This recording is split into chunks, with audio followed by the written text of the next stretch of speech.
Magandang araw, maligayang pagbabalik sa aking channel. Ako pala ang inyong pansamantalang guro, si Ginang Rose M. Dizon.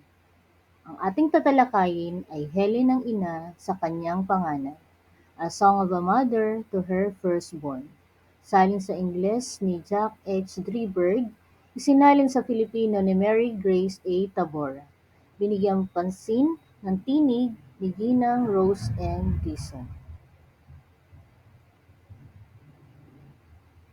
Mangusap ka, aking sanggol na sinisinta, mangusap ka sa iyong namimilog at nagniningning na mga mata, wangis ng mata ng biserong toro ni Lopeyo. Mangusap ka, aking musmus na supling, ang iyong mga kamay na humahaplos sa akin, na puno ng tibay at tatag, bagamat yaring munsik. Magiging kamay ito ng mandirigma, aking anak, kamay na magpapasaya sa iyong ama. Tingnan mo't nananabik na ako'y sapulin, nagbabalak ng humawak ng panulang matalim.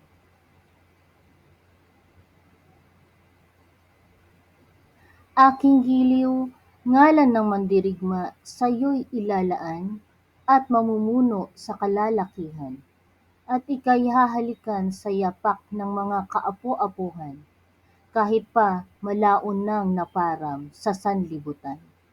Ngunit lagi kong maaalala ang pagkapit mo sa akin, maging ang paghimlay mo sa aking dibdib at ang pagsulyap-sulyap sa akin. Ika'y kanilang pinaliguan at dinamitan ng kagandahan, ika'y biniyayaan ng mga matang naglalagablab, at ang pambihirang pangungunot ng iyong kilay ay hindi ba palatandaan na ika'y maingat nilang pinanday?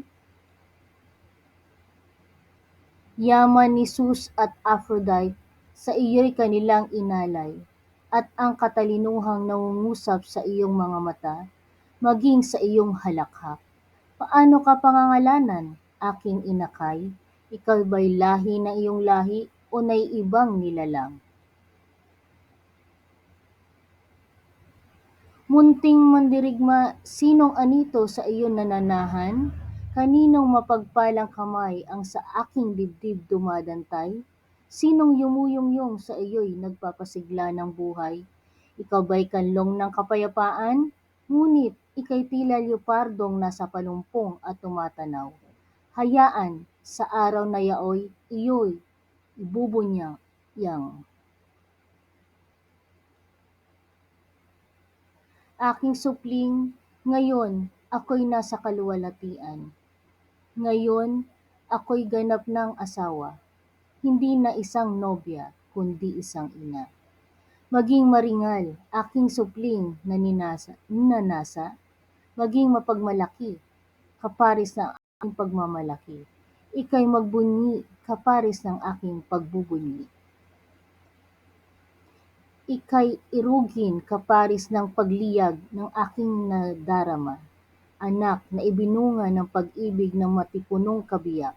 Sa wakas, ako'y kahati ng kanyang puso, ina ng kanyang unang anak.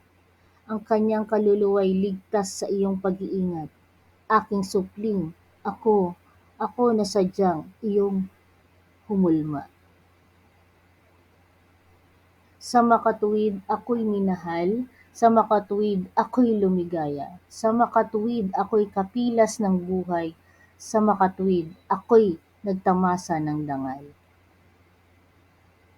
Iingatan mo ang kanyang libingan kung siya'y nahimlay, tuwinang gugunitain yaring kanyang palayaw.